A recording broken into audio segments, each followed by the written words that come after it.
ආයුෂ බොහෝ වේවා. අද දවසේදීත් ඔබ සැම සාදරයෙන් පිළිගන්නවා ඔසුකෙත ලංකා YouTube නාලිකාව වෙත. අදත් අපි ඔබ වෙනුවෙන් ගෙන එන්න බලාපොරොත්තු වෙන්නේ තවත් වටිනා කියන වැඩසටහන.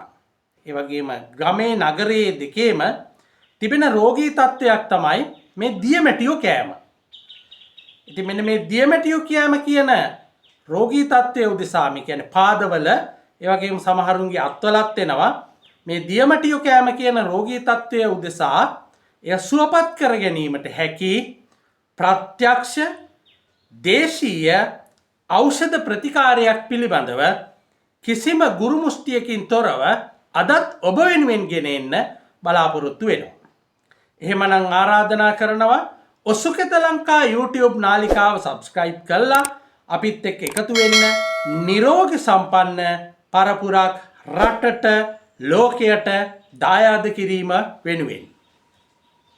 පිටට් කැරටොලයිසිස් කියලා බටහිර වෛද්‍ය විද්‍යාවේ හඳුන්වන මේ දියමැටියෝ කෑම කියන රෝගී තත්ත්වය අපේ දේශීය සිංහල වෙදකමේ හඳුන්වන්නේ මේක දියමැටියන් කෑම. කියන්නේ මේක පණුවෙකු විසින් සිදු කරන ආසාදනයක්. පාදයේ යටිපතුල් වලට, ඇඟිලි කරු වලට, ඒ වගේම සමහරුන්ගේ මේ අත්වලත් එනවා.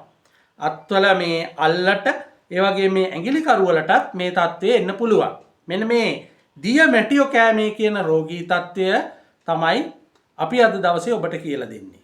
කොරින් බැක්ටීරියම් කියන බැක්ටීරියා ආසාදනයක් කියලා තමයි බටහිර වෛද්‍ය විද්‍යාවේ හඳුන්වන්නේ. ඉතින් මේක ගත්තාම මේ අපේ මේක ක්‍රිමි රෝගී තත්ත්වයක්. ඒ කියන්නේ පණු රෝගී තත්ත්වයක්.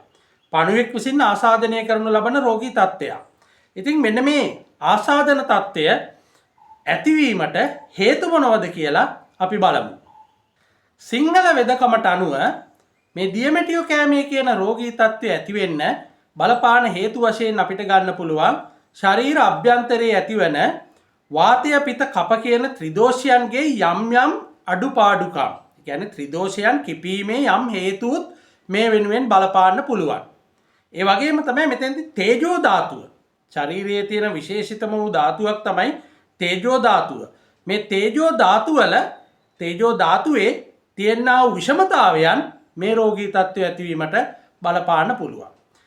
අපි දන්නවනේ සාමාන්‍යයෙන් ඔය මඩ විශේෂයෙන් ගොඩබිම ආශ්‍රිතව දැන් වැස්ස වහින්න නැතුව බොහෝ කාලයක් පායලා වැස්සට පස්සේ ඇති වෙනවනේ මඩ ස්වභාවයක්. එක දිගට වහිනකොට මඩ ගතියක් ඇති වෙනවා. මෙන්න මේ මඩ පෑගීමත් එක හේතුවක් වෙන්න පුළුවන් මේ රෝගී තත්ත්වය ඇතිවීමට. වතුර ජලය නිතර පෑගෙලා කකුල් තෙත් වෙලාම තියෙන රාජකාරියක් කරන කෙනෙක් නම් ඒ අයටත් මේ රෝගී තත්ත්වය ඇති වෙන්න එය හේතුවක් වෙන්න පුළුවන්.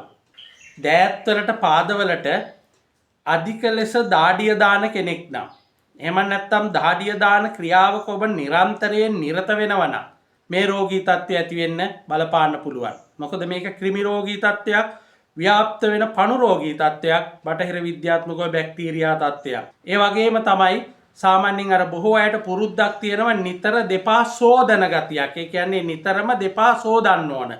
පාදයන් තෙතට තියාගන්න ඕන. එයත් එක හේතුවක් වෙන්න පුළුවන් මේ රෝගී තත්ත්වය ඇතිවීමට.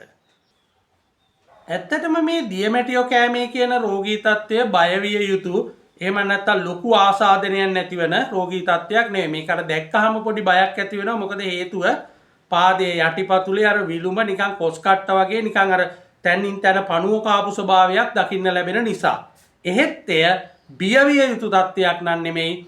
දේශීය වෙදකමට අනුව, සිංහල වෙදකමට අනුව ප්‍රත්‍යක්ෂ ඖෂධයක් අපිට සකස් කරගන්න පුළුවන්. බලමුකෝ අපි මේ ඖෂධය කොහොමද සකස් කරගන්නේ කියලා. හොඳයි, අපිට මේ ඖෂධය සකස් කර ගැනීමට අවශ්‍ය වෙනවා තල තෙල්. හොඳ පිරිසිදු තල තෙල්, ඒ වගේම පහනක්, ඒ වගේම පොල් කොළ කිහිපයක්. මෙතෙන්දි මෙන්න මේ පොල් කොළ ගැන සැලකිලිමත් වෙන්න. මේ තියෙන මෙන්න මේ පොල් කොළ වල මේ බලන්න මේ අර තියෙනවනේ අර මකුණු හොටු කියලා. ඒ කියන්නේ මකුණන් ගෙවල් හදපුවා. මෙන්න මේ හොඳට හොදලා හොඳට පිරිසිදු කරලා ලබාගත යුතු වෙනවා. හොඳයි, මේ තියෙන්නේ හොඳට සෝදලා පිස දාලා පිරිසිදුව වේලලා ගනිපු හොඳ පොල් කොළ. ඒ කියන්නේ මේ පොල් කොළ අර මේ වේලින ස්වභාවයෙන් යුතු පොල් කොළ නොවිය යුතුයි. හොඳ තරුණ පොල් කොළ විය යුතුයි. හොඳ කොළ පැහැයක් තියෙන හොඳ පොල් කොළ. මෙහි අග කොටස කපා ඉවත් කරගෙන මුලත් කපා ඉවත් කරගෙන මෙන්න මේ මැද හරිය තමයි ලබා ගන්නෙ. අපි දැන් මේකෙන් මේ ඖෂධය සකස් කරන විදිය හොඳින් බලමු. දැන් මෙන්න මේ පොල් කොළය හොඳින් පුච්චලා හොඳින් පුලුස්සාගෙන අපි මේකේ අලු ටික ගන්නවා. මේ ඉරොට්ටත් එක්කම පිච්චෙන්න ඕන මෙතෙන්දී. ඉරොට්ටත් එක්කම පිලිස්සලා මේ අලු ටික මේ භාජනයට හොඳින් ලබා ගන්නවා අපි.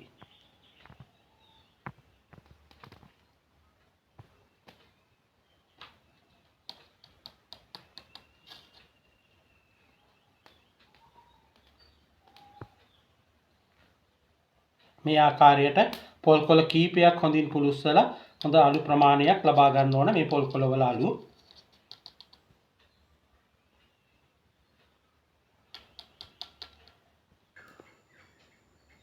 දැන් මේ පොල් කොළ කීපයක් පොල් කොළ ගොඩක් අපි පුච්චලා දැන් මේ අලු ලබාගෙන තියෙනවා. විශාල අලු ප්‍රමාණයක් දැන් රැස් කරගෙන තියෙනවා. මෙන්න මේ ප්‍රමාණයවත් අවශ්‍යයි. ඉතින් මේ ආකාරයට තමයි මේ ඖෂධය සකස් කරගන්නේ. මෙන්න මේ පොල් කොළේ හොඳට සම්පූර්ණයෙන්ම පුලුස්සලා එහි අලු ටික මේකට ගසා ගන්න ඕන. ඒ ඉරොට්ටත් එක්කම පිලිස්සලා අලු ලබා ගැනීම කළ යුතු වෙනවා. හොඳයි. මේ තියෙන්නේ එලෙස ලබාගත් අලු ටික පොල් කොළ හොඳින් පුලුස්සලා මේ පොල් කොළවල අලු අමු පොල් කොළ හොඳ තරුණ අමු පොල් කොළවල අලු තමයි මෙලෙස ලබාගෙන තියෙන්නේ. මේ තියෙන්නේ පිරිසුදු තල තෙල්.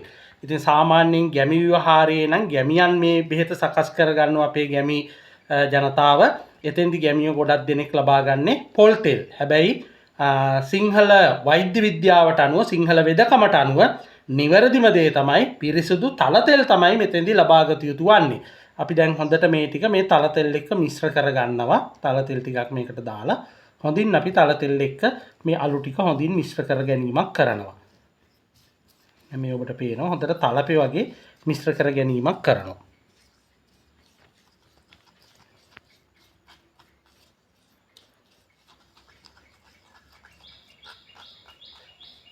හොඳයි. දැන් මේ හොඳට මිශ්‍ර කරලා සකස් කරගත් ඖෂධය. ඉතින් මේක මේ ආකාරයට එක සැරයක් සකස් කරගත්තාම මේක බොහෝ කාලයක් තියාගන්න පුළුවන්. සාමාන්‍යයෙන් අවුරුදු 4ක් 5ක් වුණත් ඊට වැඩි කාලයක් වුණත් මේක තියාගන්න පුළුවන් මොකුත් වෙන්නේ නැහැ. මේ ආකාරයට සකස් කරගත්තාම අපිට මේ ඖෂධය දීර්ඝ කාලයක් භාවිතා කිරීමේ හැකියාව තියෙනවා. මේක සුරක්ෂිතව තබාගත යුතු වෙනවා. එලෙස අපි සකස් කරගත් ඖෂධය පාදවල ආලේප කිරීම තමයි ඊළඟට කරන්න තියෙන්නේ.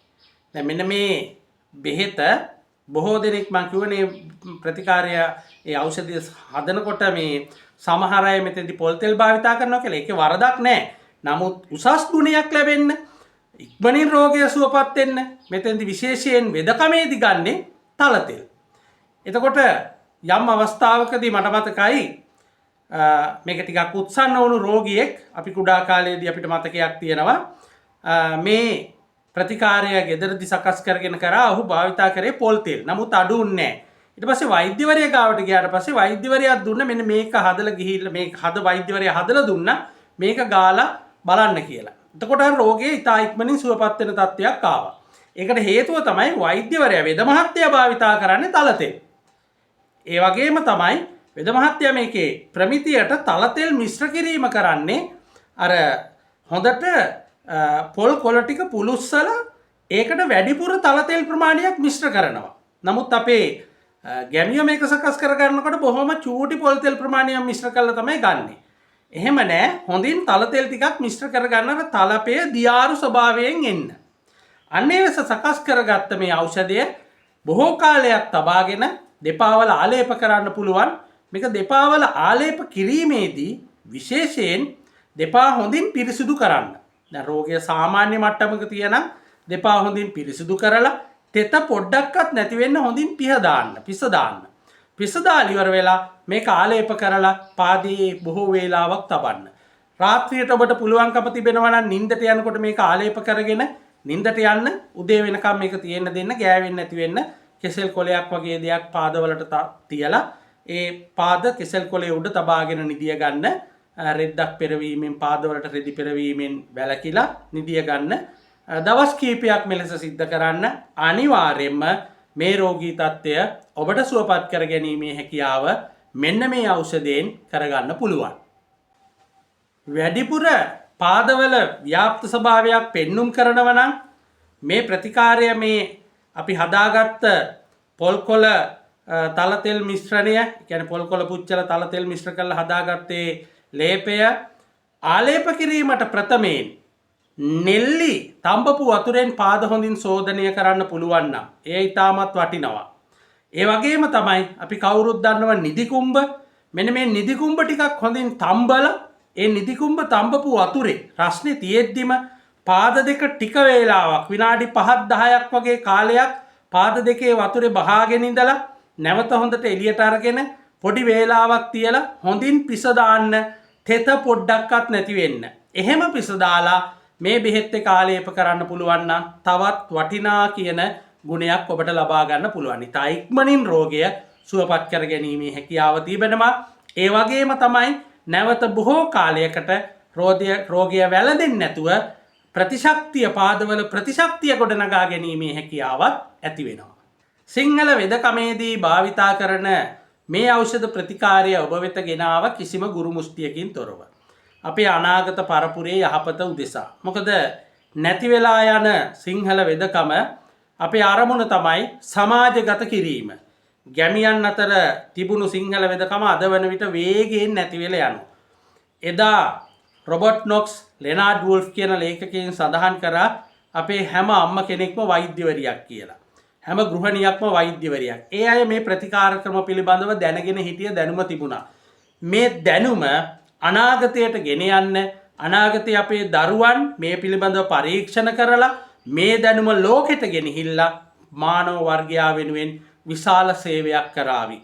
ඒ වෙනුවෙන් තමයි මෙය රැකගන්න මෙය සමාජයට ලබා දෙන්න ගුරු මුස්තියකින් තොරව කටයුතු කරන්නේ. එහෙමනම් ආරාධනා කරනවා නිරෝගී සම්පන්න පරපුරක් රටට ලෝකයට දායාද කිරීම වෙනුවෙන් අපිත් සමග එකතු වෙන්න කියලා ඔසුකෙත ලංකා YouTube නාලිකාව සබස්ක්‍රයිබ් කරලා බෙල් අයිකන් එක ක්ලික් කරලා අපිත් එක්ක එකතු වෙන්න කියලා ඔබට ආරාධනා කරනවා. ඔබ සැමටම තෙරුවන් සරණයි. නිරෝගී සුවයම අත් වේවා.